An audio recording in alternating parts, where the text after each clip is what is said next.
I'm Kate Winkler Dawson. And I'm Paul Holes. This is Buried Bones. Hey, Paul. Hey, Kate. How are you? I'm doing well. You were busy. I mean, that's what the crowd is saying, is you're busy. I don't know who the crowd is, but that's what they say. Oh, I have just been buried. Of course, recording the 2 podcasts. And, I'm actually doing a lot of training for law enforcement, and I have, the Othram casework, but I'm also doing an Audible project, which is an active investigation. And a few weeks ago, I just returned back from the Bay Area and have some new information about the case.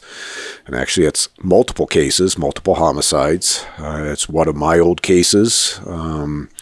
And it's a lot. I'm trying to get this thing wrapped up. So, be ready for the listeners at some point when Audible decides to listen to release it. But, actual casework doesn't necessarily line up with production schedules. I know that you have been doing just a ton of stuff, which is always great. It's an embarrassment of riches. So I'm always, and especially because you're so, we've got your foot in everything, and the active investigations is what helps us the most. Well, being totally selfish, Paul. That's what I care about, is what actually helps the listeners and me. Yeah, well, I appreciate that thought. Of course, I'm doing what I used to do before I retired. In a similar capacity, not identical, because I'm no longer a peace officer. I don't have access to stuff, and I have to rely on law enforcement agencies and give them guidance and hope that they follow through. But trying to do that in addition to doing sort of the true crime aspect. Yeah. It's turned into somewhat of a struggle just to figure out how to allot my time. But so far, I seem to be staying afloat, and hopefully things will turn out good in the long run. Is this more relaxing, your schedule now, than when you were working with the sheriff's department or wherever you were? It's very different. I think, the casework was always a passion, and it can be stressful. But when I was active, I had other responsibilities. I was, with the sheriff's office, I was a division commander. With the DA's office, I was a chief and oversaw, investigative units and other things, and, had a lot of administrative duties. So trying to juggle casework and the administrative duties and reporting to a boss is a struggle. Now, Othram, I have a boss there, of course, but nowadays with what I'm doing, there's a lot of independence, and I do enjoy the independence. Yeah, I can imagine that too. I mean, I'm juggling a lot of stuff. I've got the book that came out a couple of months ago, and then of course those kids. I've got those two girls, stinking kids, who had a sleepover in my cottage. Where you're at? Yeah. And they loved it. They had a great time. I think it was kind of spooky for them. Sure. And it didn't help that I came out at midnight and was knocking on the walls and stuff. Wearing some ghoul mask. Because isn't that what good parents do? I thought that's what good parents do. You got to keep them on their toes. Yeah, I do that. So, we're going to transition to a case that I think feels familiar, which is unfortunate, because we do spend an awful lot of time talking about women who are found, by themselves, dead. They've been potentially attacked, and it's a mystery. I just feel like we've just said this over and over and over again, and the more we talk about things like this, being alone in the dark and women feeling like they're being stalked, all of that for me just makes it more and more clear how vulnerable women are, and these stories, and we just keep going backwards in time, and it's the same old story. Yeah, and it's such a sad state. It's very different. Like, I can go out, let's say if I want to do a jog, I can go out jogging at night, and the chances of me becoming a victim are much lower than if a woman were to go out at the same time, and that's, I don't know what the answer is to that. Right. My entire career has been really focused on going after the men that victimize women. And I don't know, how do we get this to where women can feel safe? And it sounds like you're probably going to be telling me a story from, I don't know how long ago. This is just something that's been going on probably forever, and it's just sad. It is. And, this is another, I think, difficult story. It's set in 1892. So we are going very far back. Okay. So let's go ahead and set the scene. Wilmington, Delaware. I love Delaware. Love it, love it, love it. Great state. So, this is, have you been to, this is like the obligatory question I always ask you. Have you been to Delaware before? Have you been to Wilmington before? I have not been to Delaware nor Wilmington. Or I guess if I say if I haven't been to Delaware, then of course I haven't been to Wilmington. So no, don't know it. That the kind of the northeast part of the country is the area that I really have the least amount of experience with. Well, luckily for us, you have a lot of experience with crime. So don't worry about Delaware. Delaware does not play a big role in this. Okay, I'm going to set the scene. Sometimes I build up to who's the victim and, who's the killer. And in this case, we're going to just start with what investigators find. So 1892, it's October 20th. Around noon, and a man stumbles onto a horrific scene as he's crossing a field, and he's using this field as a shortcut, and it's the body of a teenage girl. So there's a lot of different bits of info, so I might have to skip around on the document a little bit depending on what you want to hear about, but let me tell you what he sees first. So she is 17, we know later. She is lying on her back with her head turned to one side, and she is fully clothed except for her hat, which is about 10 feet from her body, so we would presume knocked off. It seems pretty obvious even to this man who finds her that she's been the victim of something very violent. She's in a pool of blood, and her eyes are battered and bruised, and her throat. I hate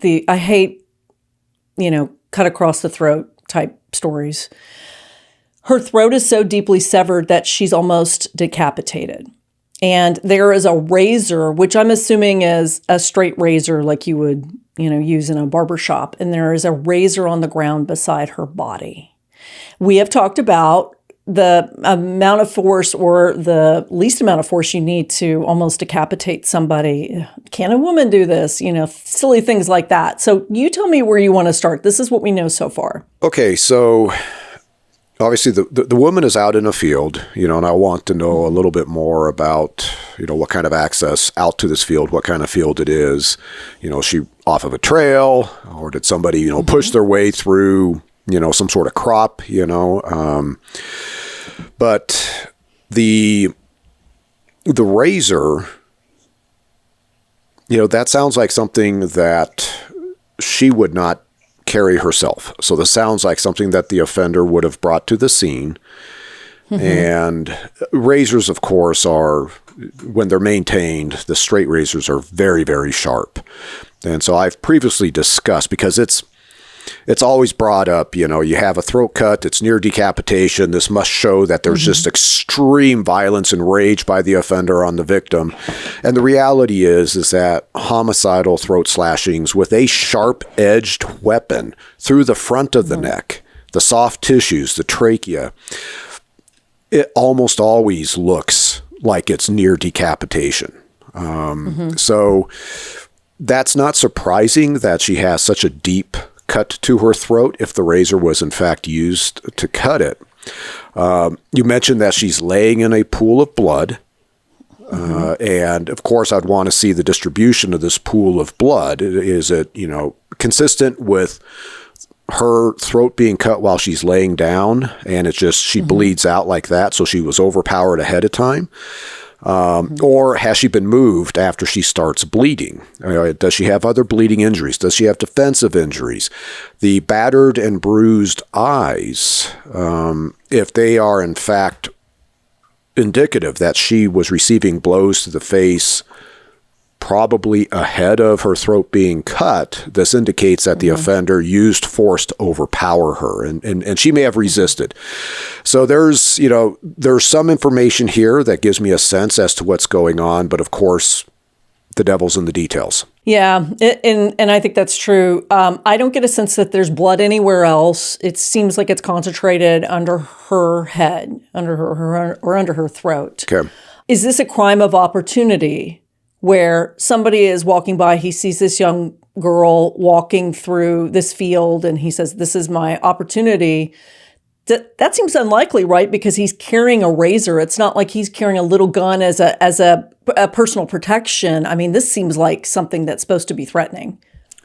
Maybe, but I don't know. I mean, it doesn't seem like, these straight razors would be something that men would normally just randomly carry. But, it's, I think determining if it's a random crime or not really relies more on the victimology.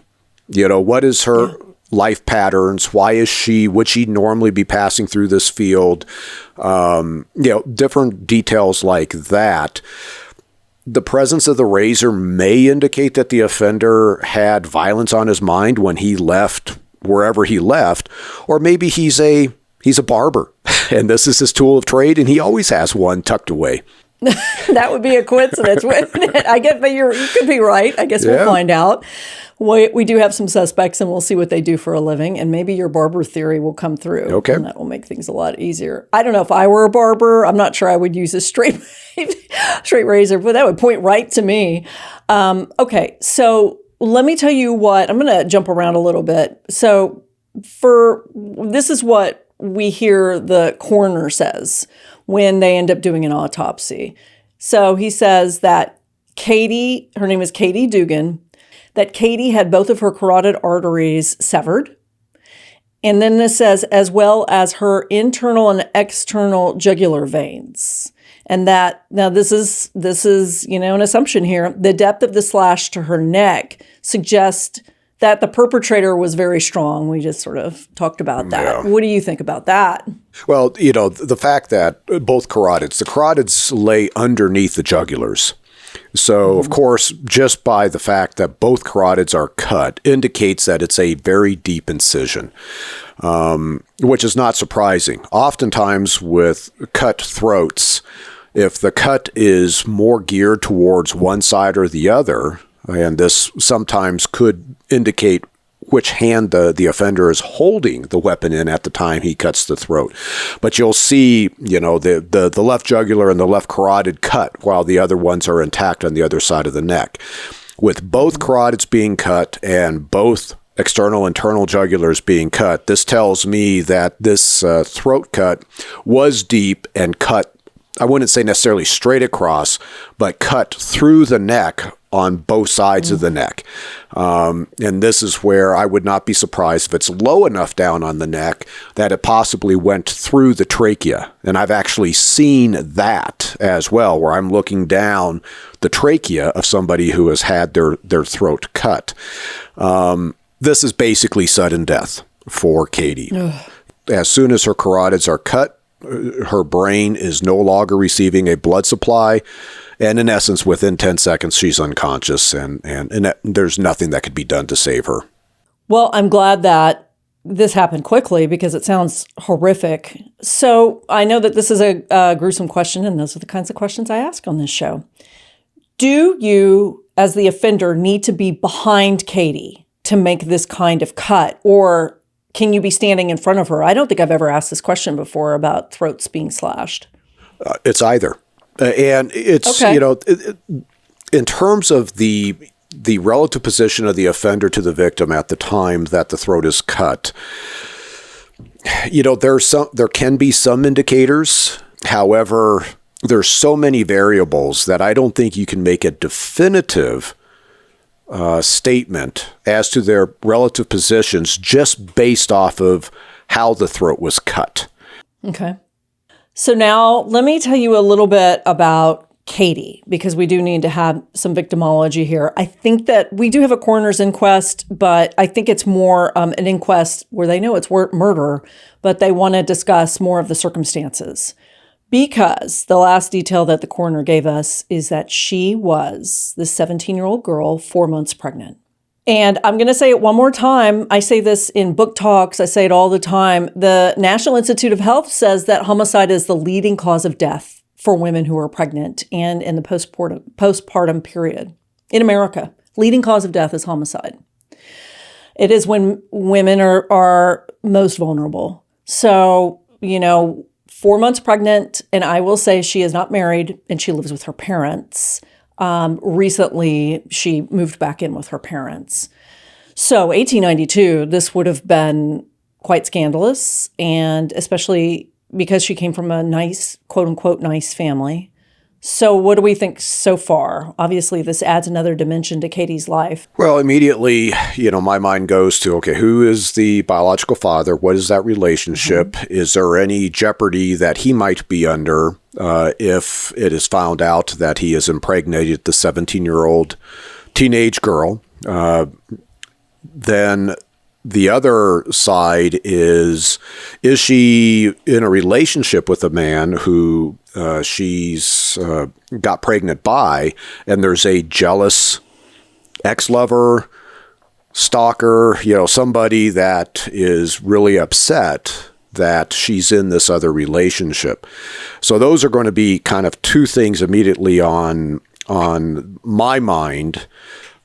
However, right now we don't know if this is somebody that even knows her, but right. This is where the victimology starts to come into play. It's like, okay, given this time frame, 1892, 17-year-old girl, unmarried, who is 4 months pregnant, we know that this is something that society at that point in time is not going to be kind in thinking about, and this could cause jeopardy on whoever, who's responsible, especially let's say it's, as an example, a religious figure from the church she attends, mm-hmm. And so he may resort to violence in order to protect himself. And that right now is just sort of a, speculative type of scenario. But we know that based off of other cases that we've done, that is a real scenario during this time. Even today, that would be something that would have to be considered.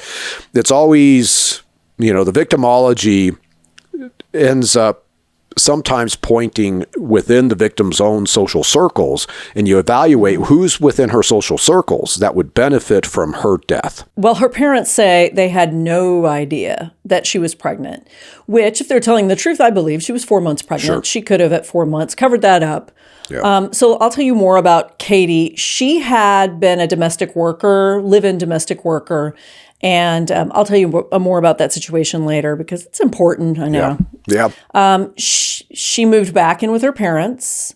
We don't know why just yet, but word of the murder and her pregnancy comes as a shock to the whole community.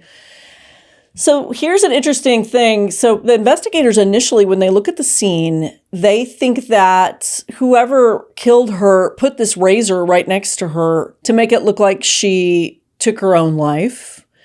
Then, of course, they immediately dismiss that. They think it's a dumb thing. But and I know that we've talked about people have taken their own lives with razors before, which I just find horrific.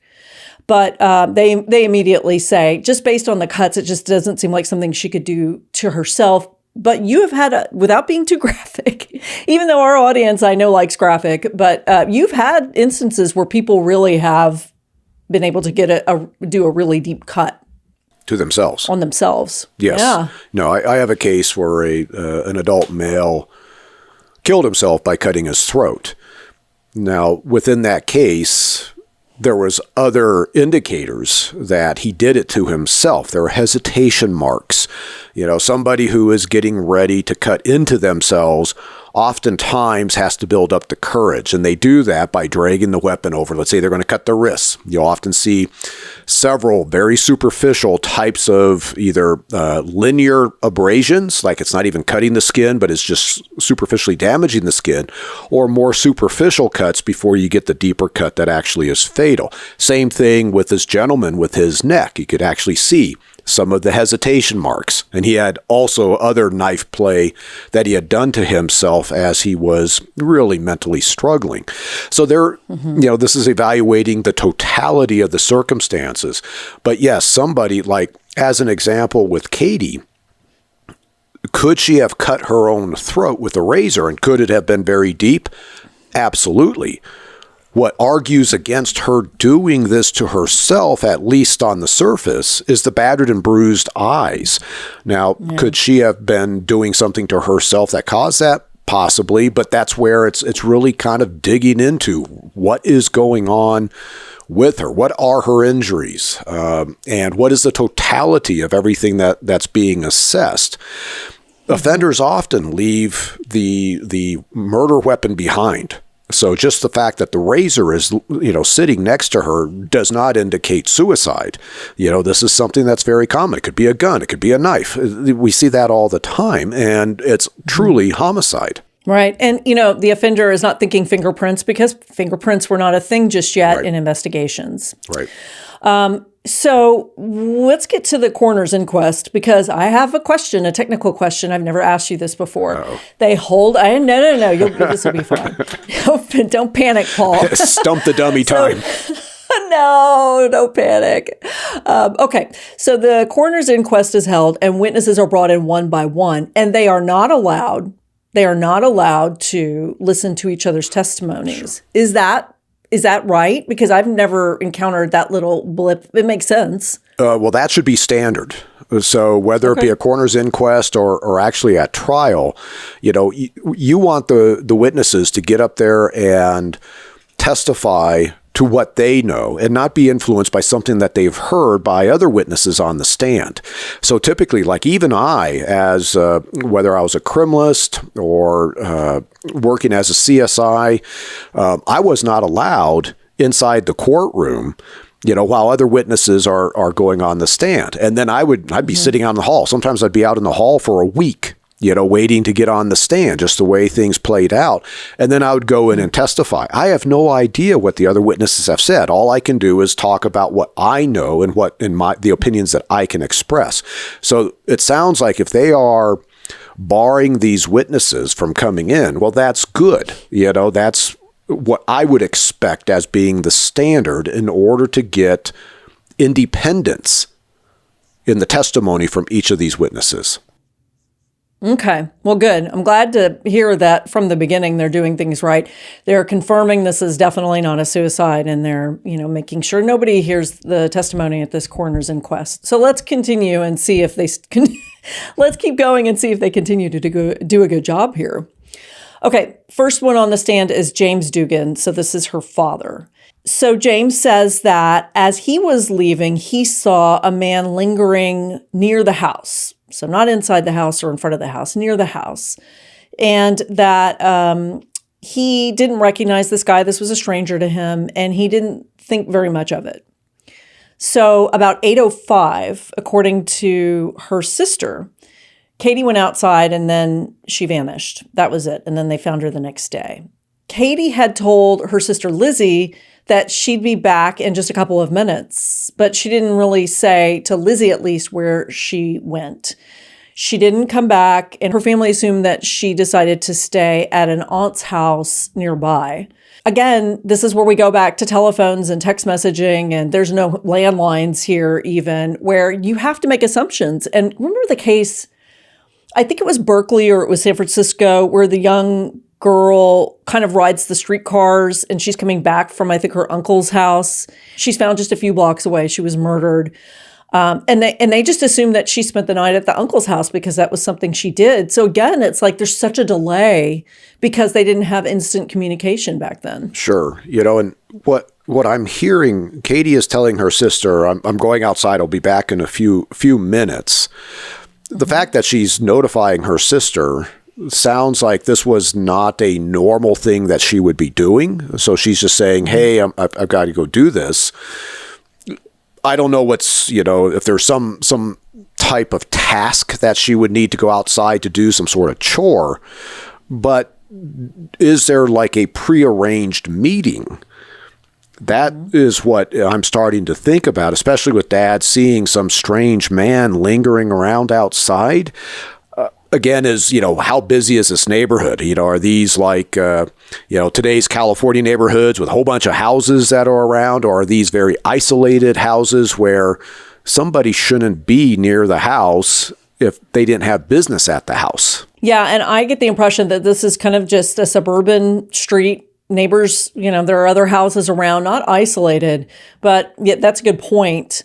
It does sound like she's just going to hop outside. I don't know if it's to have a conversation with this stranger for a few minutes, but the mystery deepens here. So her mother, whose name is Catherine Dugan, says that Katie had received a letter in the mail, in the post, a few hours before her death.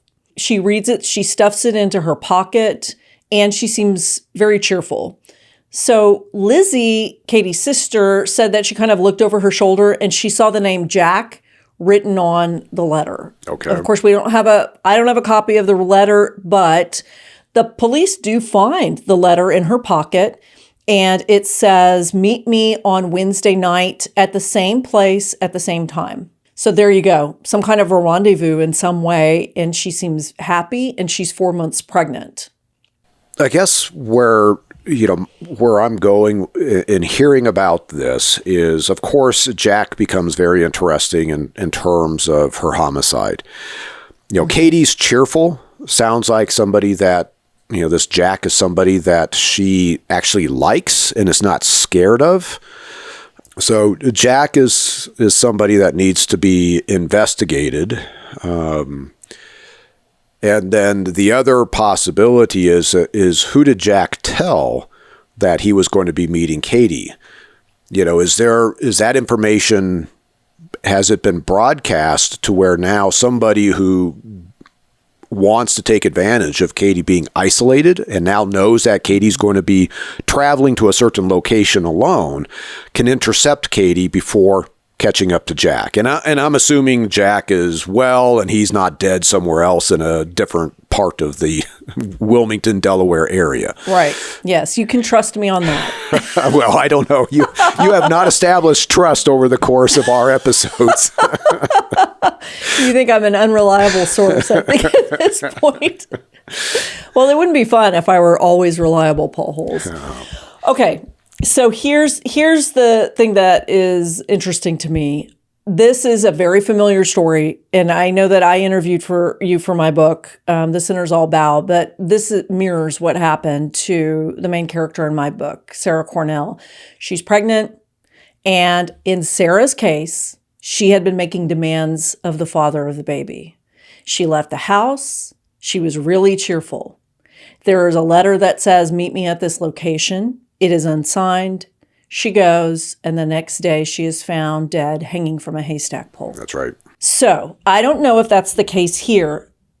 Sarah was cheerful when she left the house. This takes place in Fall River, Massachusetts in 1832.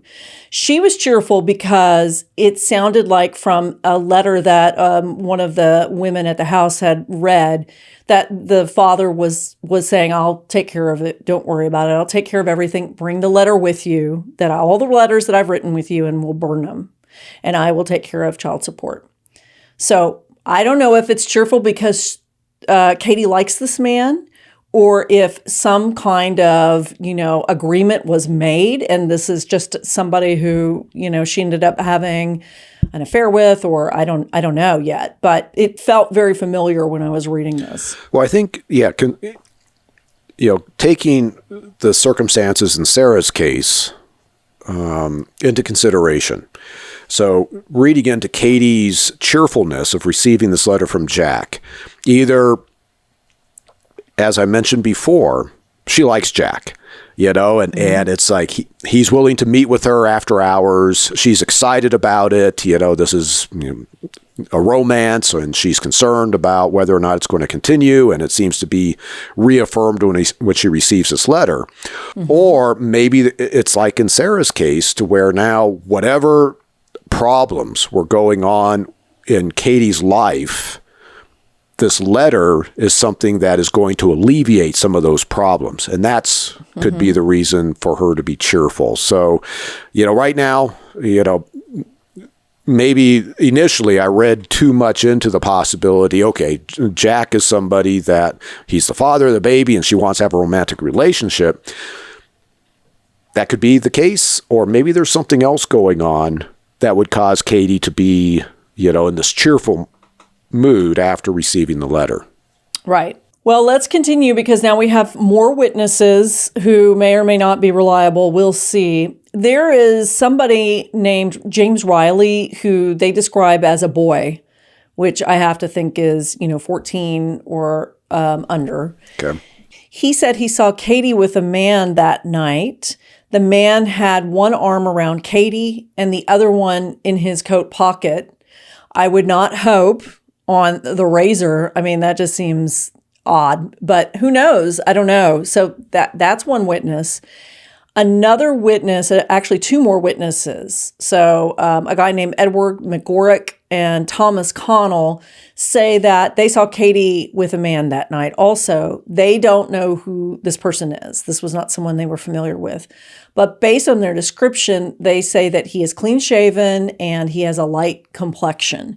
There is a man in Katie's life who fits that description, and I'll tell you about him in a second. But, according to the boy, James Riley, he said that he overheard Katie shout after they walked off in the distance. She said, "Oh my," several times. And when he got home, he told his mother and sister about the encounter, and I don't think they did anything about it. So I don't have information of how distressful it was, but it didn't sound like a joyful "oh my," and they were in the distance. Yeah, it's tough to read in terms of what would cause Katie to yell out "oh my." Is she receiving information from this man that startles her, that she's not expecting? Or is all of a sudden she's recognizing that this man is a threat to her? He's pulled the razor out. It's not just, sort of the stereotypical woman scream in the night. She may be going, "What? Oh my," as she's being confronted with this person that she sounds like she potentially trusted is now turning on her. Or maybe somebody else comes into the picture as, Katie and this man are walking along. Who knows at this point?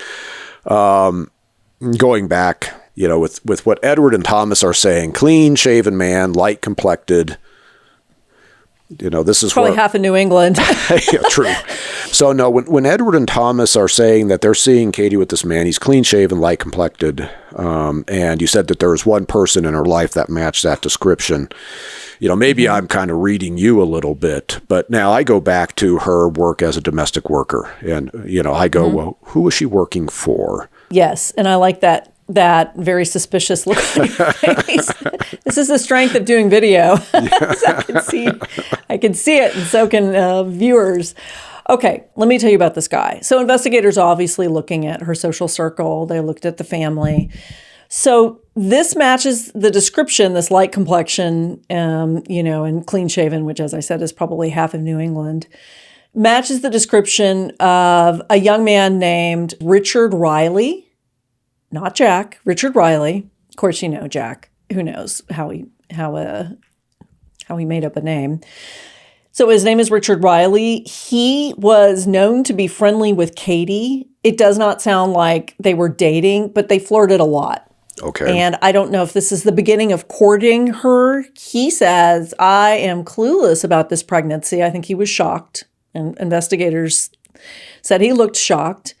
So he said, "I hadn't seen her since 2 days before she was murdered."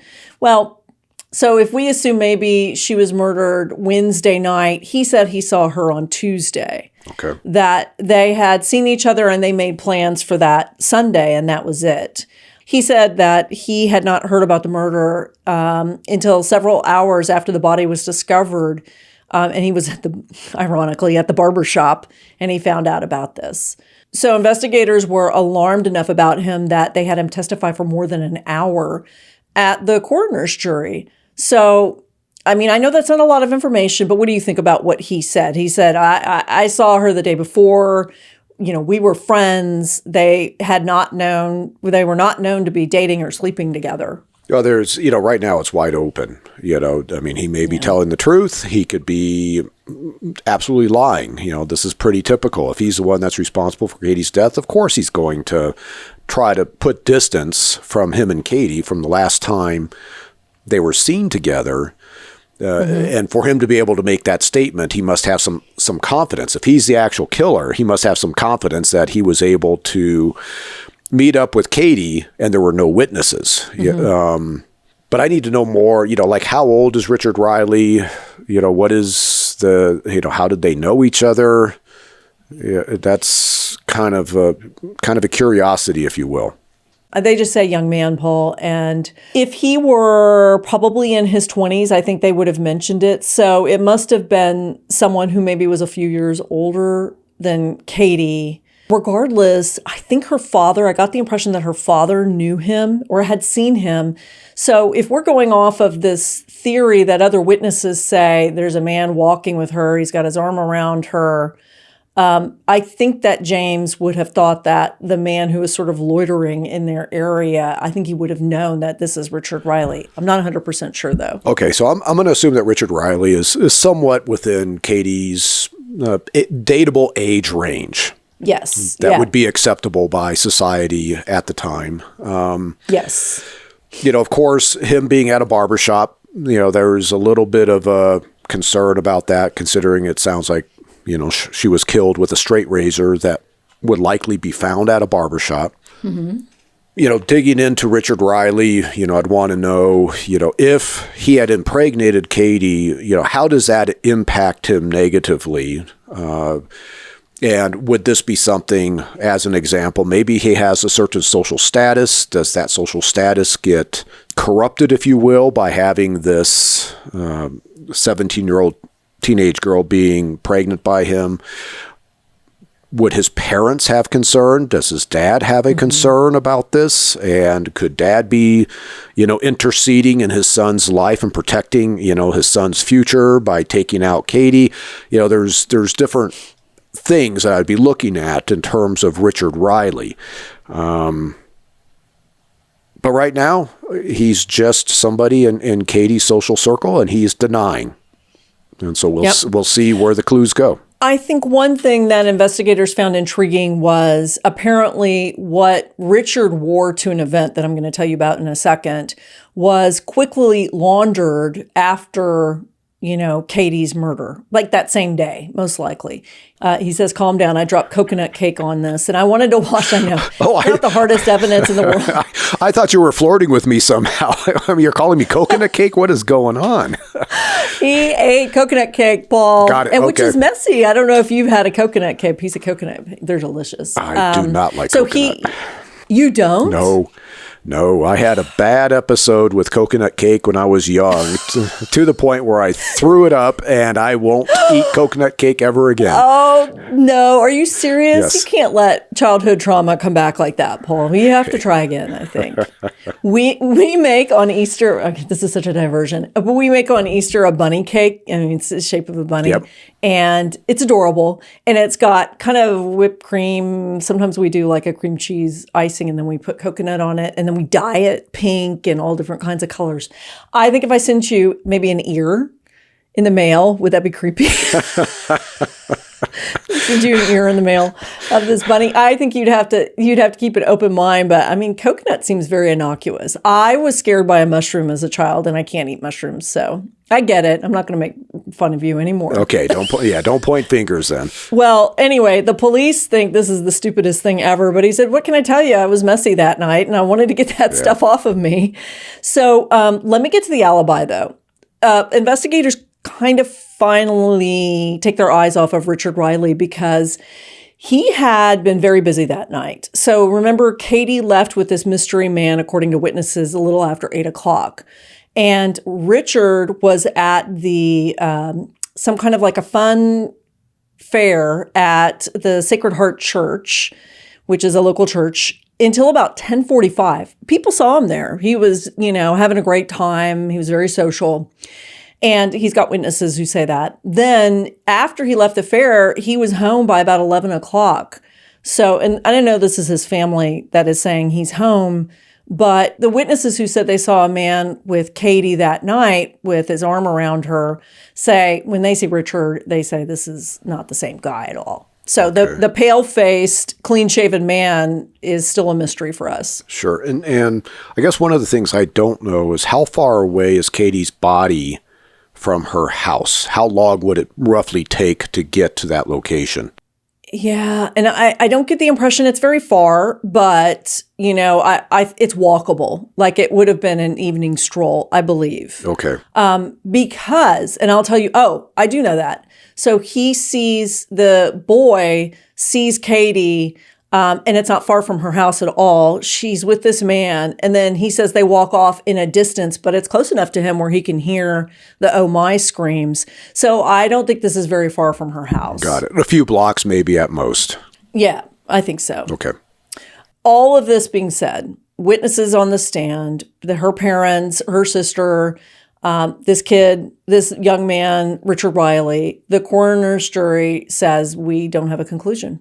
And we can't hold him. And they weren't convinced anyway that Richard Riley was the one who did it. And thank goodness, even in 1892, they said this is not enough evidence, because that would not be the case in a lot of places like Texas. So they said, this is, I know, a little aside. A little shot there. I've done enough stories in this state in the 1800s to know it didn't take very much to get convicted of a capital crime in the 1800s. So I'm pleased that at least they say, in Delaware, that this is not a viable case for us. The case goes cold. It is brought back to life about 2 years later. And Catherine, who is Katie's mother, is the one who instigates this sort of new investigation. We don't know why Catherine decided this was the time to go to the police. So this would have been 1894, 2 years later. But she goes to the police and she said that the family feels like they know maybe who did this. And it's because she had remembered Katie talking about a man named Jack, whose name was not really Jack. So this man's name was Albert Stout. He's 40. This is disgusting to me if this is true. She's 17. And he was a well-known businessman. Katie called him Jack, but his name was Albert Stout. He was a freight agent for a company called the Charles Warner Company. We don't know why Catherine decided to go ahead and, go to the police now. But the police are actually, this has been an open investigation because this has been very alarming, of course, to the people of Delaware that the 17-year-old girl was murdered so viciously. So they have already started zeroing in on Albert as a suspect. Can you guess why? You mentioned a long time ago something you wanted to hear more about. Yeah. So, okay. Now, first, I think I'm a little bit perplexed that it took Mom 2 years to come forward with this information. Yeah. That kind of hinks me up a little bit because it seems like pretty quick a mom would go, oh, yeah, there was a guy named Jack in Katie's life, once she found out about the letter. So that's one thing. And then it sounds like Jack fits sort of the profile of somebody who would be hiring, a younger kid in order to do work for him. Yep. So I'm assuming that Albert Stout, this Jack, was the employer of Kate as a domestic worker. Yes. Okay. So he has a wife and 3 kids. He hired her. She lived there until just a couple of months before she died, but she never told her parents why she left. And if I were to guess, if we think that Catherine is, being on the up and up here and she came by a couple of years later to the police, I would think that maybe she was in this time period in denial that an upstanding citizen who is 40 years old would have done anything like this. That's just a guess that her employer would have done this. I think that maybe she and the family could have thought that this was a random act and maybe it never occurred to her. And I'll make a correction. I don't know if Katie actually said that Albert Stout was Jack to her family, but to people in her life other than her family, she said that she called him Jack. I'm assuming, I mean, he was married, and she, I'm assuming, knew that this would be a bad thing to get out, especially if he's a well-known businessman. So she gave him a moniker. So I can tell you more about that, or you can kind of give me your impression so far. This is obviously a power dynamic that's terrible. A 17-year-old and a 40-year-old married man with 3 kids in the same house, you know, and she's pregnant. Yeah, but this is, I hate to use the word common. I know, it is. You know, obviously, this Albert Stout, he's businessman. He's probably got a reputation within the community, married with 3 kids. If he gets Katie pregnant, he has jeopardy on him, right? This is going to, he is going to be perceived very badly. This could impact possibly the success he could have as a businessman, how he's viewed. If he's, I'm assuming he's probably involved with some sort of religious group that may look poorly upon him for doing this. Of course, his wife is going to have a problem, and so, at least there's with Albert, he has the negative impact on his future as a result of getting Katie pregnant. So there's motive. And I, have always said we don't need to prove motive, but when there is possible motive, you have to pay attention to that from an investigative slant. Yeah, I mean, if you compare Albert and his life to Richard Riley, who's a young man, Albert has so much more to lose. So let me tell you a little bit about what happens here. So the assumption is that, according to Katie's family, what they think happened and what investigators are trying to piece together is that they had some kind of a relationship. It sounded consensual to me. 17-year-old girl and 40-year-old man is not consensual. But there didn't seem to be acrimony between the two of them from the outside. She gets pregnant, and the word is that she got booted out of the house. I'm assuming Albert just didn't want, to have to explain anything to his wife. I don't know if this has happened before with him or not. I bet yes. She never told her parents why she left, which is understandable now that we know these circumstances. Investigators say that they kept in touch, and they might have continued this relationship after she was booted from the house. And they find 4 witnesses who say that they saw Katie with Albert on the night of the murder.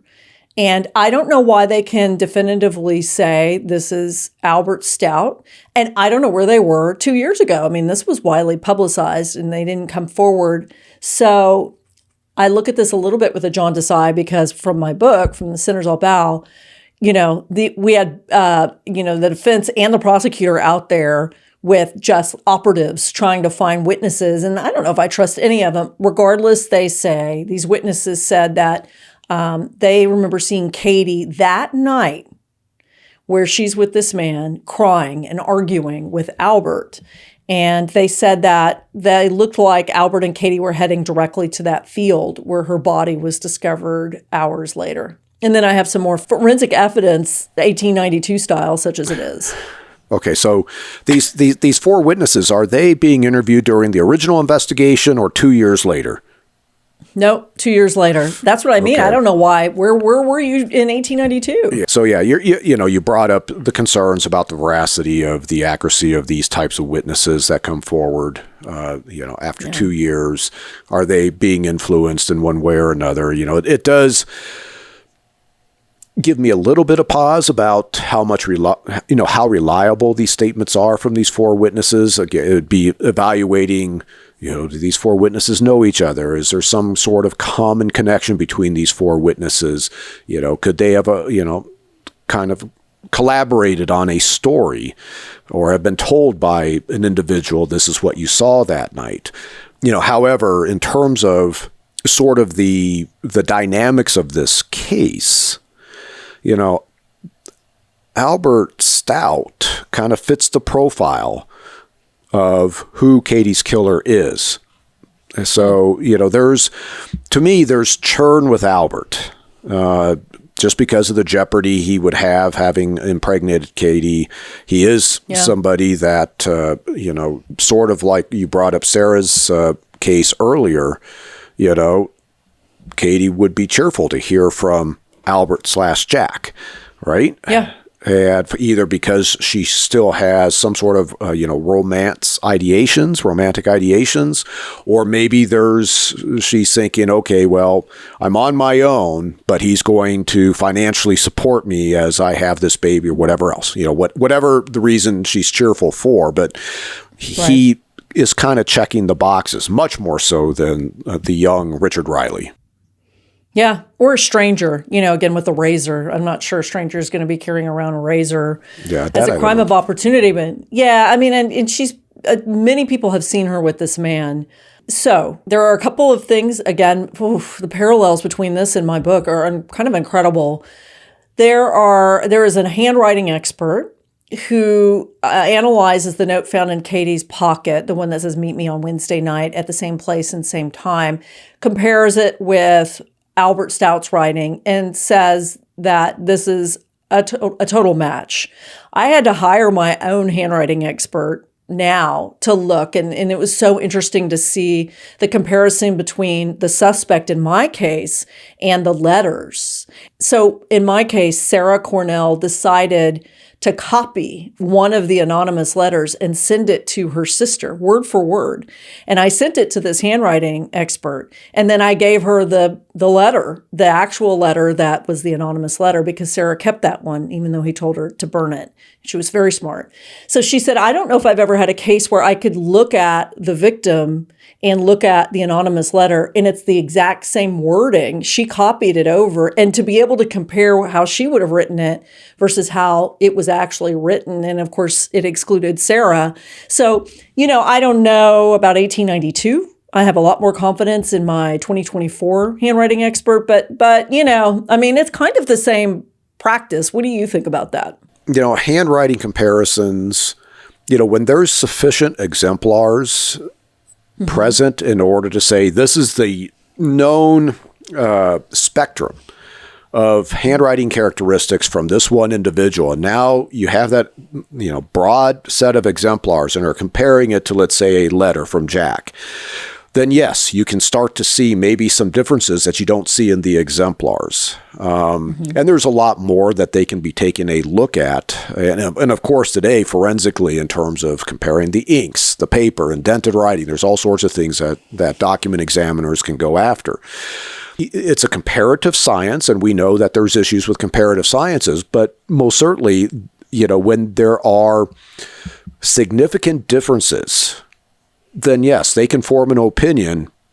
This document contains handwriting that is different than the known handwriting from the individual. Now, I don't think that you can completely exclude a person from having written something just straight on handwriting, but you can say, based on all the known writings that we've evaluated from this one individual, the handwriting on this document is different. And I think from my perspective, that's about the strongest conclusion that can be made. And then they can point out where the differences are. This handwriting, expert in 1892, I'm sure he's not writing it with a ballpoint pen. It's probably like a fountain pen, right? I would think so. So, and I just... Or pencil. Sure, okay. So I don't, if it's like the fountain pen, I'm not entirely sure, because they were so artistic with their writing back in the day, that there may be some... To try to copy somebody's cursive writing using a fountain pen to look exactly like somebody else's handwriting, I bet would be extremely difficult, having just looked at. it's like calligraphy, right? It's just like, wow. Yeah. There's an art to it that's unique to the person that's writing. And one of the reasons why I hired the expert for my book is that the defense said Sarah Cornell was an expert at mimicking someone else's handwriting. So I wanted to disprove that because it couldn't be proven or disproven in 1832. Sure. So here's a theory, which is actually kind of the same theory in Sarah's case. So the theory that prosecutors came up with is that Albert tried to pressure Katie to terminate the pregnancy. She said no, and then he killed her, obviously to cover up his infidelity, which is a very similar thing that might have happened with Sarah Cornell's case. So with Sarah's case, there were bruises that matrons who undressed her for her funeral all over her body, like she had been in a fight. That's not the case here. So it sounds like it could have been if this is true, a verbal argument maybe. And when she kind of offered a hard no on that, then that's when he reacted with the razor. Yeah, it's possible, but however, she does have the battered and bruised eyes. And True. If you think about cutting somebody's throat, you're, let's say, overpowering this person, forcing them down on the ground. Is it possible his hand is around her neck? Is there potentially some level of strangulation that's occurring? You could potentially start to see, these smaller blood vessels, starting to burst as a result of that act. And I'm sure this pathologist wasn't very sophisticated. So could there be some bruising from that? Or did this verbal argument escalate into a physical altercation where she's actually receiving blows to the face before her throat is cut? And that's where it's really doing a much deeper dive in terms of what these injuries to her eyes and the surrounding area are. They found a pack of envelopes in Albert's house that seemed to match the kind of envelope that Katie received for this rendezvous. I mean, I guess they could do fiber analysis now, but it's a common envelope, I'm assuming. So I'm not sure that that's going to be something that's reliable. We do have an alibi, and I can't wait for you to comment on this alibi. Again, very similar to the suspect's alibi in my case with Sarah Cornell. So here's the alibi. All right. This is 2 years ago. 2 years later, this is what he says. He says on the night of the murder, he left his house at 7. He went to the office. He got there at 7:25. He has, no real good answer about why he got there late and why he was working late. He boarded a horse car and hopped out a little while later at a very specific house where he placed a bill under the door on behalf of his employer. He claims that he rang the doorbell. Nobody answered. So, we don't know. There's no witnesses to say anything here. He said he'd forgotten to pick up some laundry. He walked a short distance to get it. And afterwards, he hopped on a trolley car and arrived home around 8:05, very specific. And then he said he was in the house after that. So a coincidence that he was at the house by 8:05 when she was last seen at 8:05 by her sister walking away with a man. Yeah. This is incredibly detailed. So what do you think about that? No, he's lying. Well, yeah. Boy.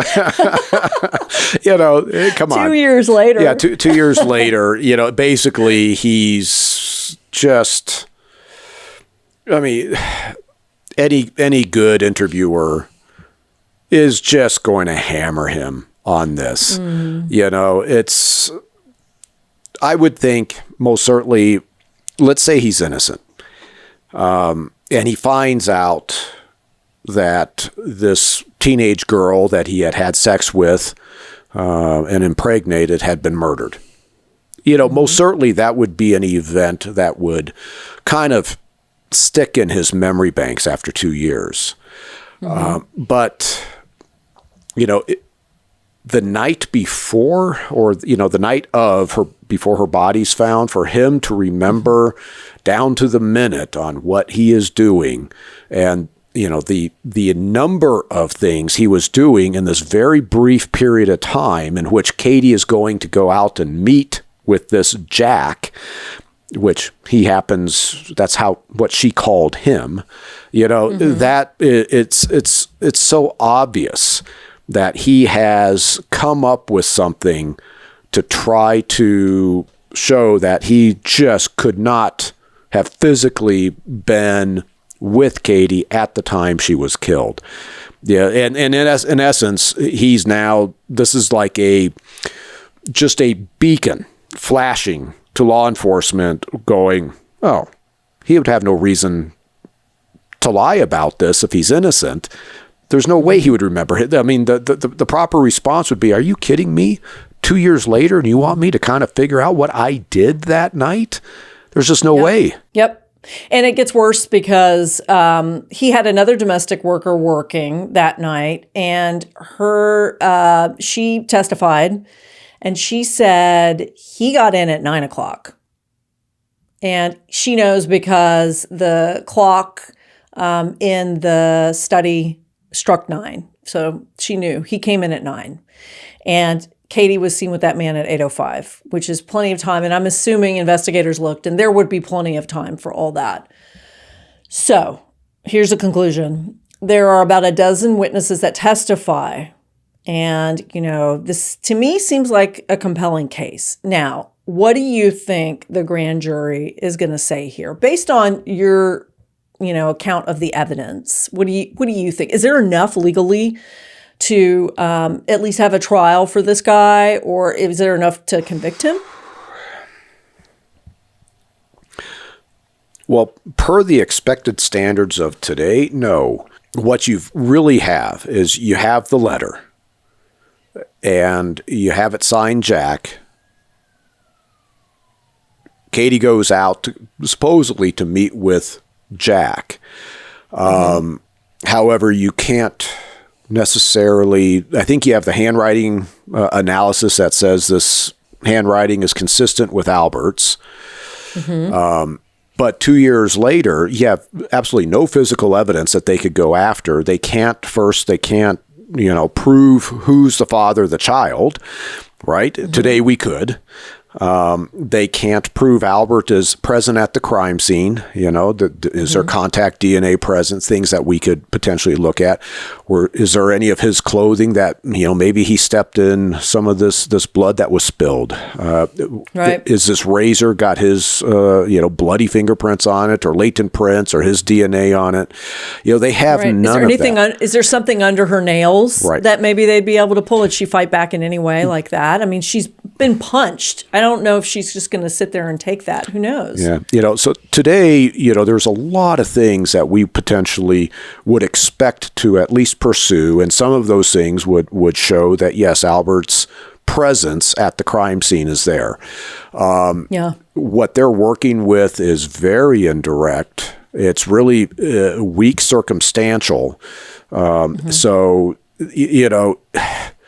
I just don't think that there's enough today in order to be able to convict or for a grand jury to indict. But back then, I think they probably put a lot of weight on the circumstances, and I'm not arguing that they're wrong. I'm just going, it's a relatively speaking, it's a weak case. It's sort of investigatively, this looks like the guy that I need to pursue, and I need to figure out. Can I build a case against him, or can I eliminate him, and does somebody else become a better suspect? I don't think I've ever heard you use that phrase, well, no, not based on the expectations of today, which does put it in perspective. This seems like an overwhelmingly good circumstantial case for 1892. I mean, rarely do you get witnesses, handwriting. I mean, they've spent some money on this case. But ultimately, the grand jury did not want to indict somebody who could have been innocent. And so they didn't indict him. Okay. So this is now officially a unsolved case. Oh, wow. No arrests were ever made. Nothing ever happened. That's it. I guess I am surprised, because I would have thought that back in 1890, I guess this would have been 1894, 1895, when the grand jury was evaluating the case, that this would have been something that they would have indicted on. Now, back then with the grand jury, all that is, in essence, is that they are saying, yes, we think that the state has sufficient evidence, and now he would be going to trial. Is that kind of how things were back then? Yep, same. Okay. Yes. So he didn't even get to trial. Wow. Yeah. Probably today, this would be a relatively easy case to prove. Probably today he wouldn't have left behind the murder weapon, and he would have been looking out for CCTV. And I mean, I think it would have been a different situation. I think one thing I had thought about with Sarah Cornell's case is, yes, she was drawn out to this desolate farm. Yes, she's found hanging from a haystack pole, and there's debate about whether or not she took her own life or if she was murdered and if this is the man who did it. But, you know, my thought was, and I think I had asked you this for the book, that even if she is drawn out to this farm, there's an argument, I'm not going to terminate the pregnancy, go to hell. He could have left and somebody else could have murdered her still. There wasn't enough evidence actually saying he did it. He put his hands on her and did it. It could have been a weird circumstance. And then you've convicted, I don't think that's the case with Albert, and I don't think it was the case with Sarah Cornell, but then you're, you know, trying a capital case with somebody who's potentially innocent. It's dangerous. Depending on circumstances, but that is always sort of a potential defense. Is there was that window after the suspect or defendant left where somebody else could have come in and committed the crime. You know, but that's where now it's really, you're taking a look at the totality of the circumstances, you know, and with Albert, you know, it really looks like he is the one responsible for getting Katie pregnant. You have multiple witnesses. The veracity of their statements after 2 years is a little suspect, but you have multiple witnesses that are saying Katie was with Albert that night of the homicide. You know, he's lying about his alibi, you know, what he did that night. You know, so there is churn about Albert for sure, you know, and it's sort of like, yeah, I think he's the one responsible. It's just, it's not a strong case, relatively speaking, you know, to what we would expect today that would be presented to a jury. This is why I don't like unsolved cases. I need a conclusion one way or the other. I know that's why you love unsolved cases. This is why we're good partners. I think I can't stand it. But I know you find them intriguing and you want to solve them. And I just want an answer and to be able to write about them. And it's hard. Yeah, different perspectives. Yeah. Well, next week, we will have a solved under 3 lines, 3 underlines solved case. I'll be happy to present that to you. But in the meantime, I'm going to be thinking about Katie Dugan and her parents and just, man, I wish she had justice here. 17, life in front of her, 17. No. It's always very upsetting. But next week will be a very, very different case, and I can't wait to present it to you. Okay. Well, as always, I'm looking forward to it, Kate. Okay. See you then. All right. Sounds good.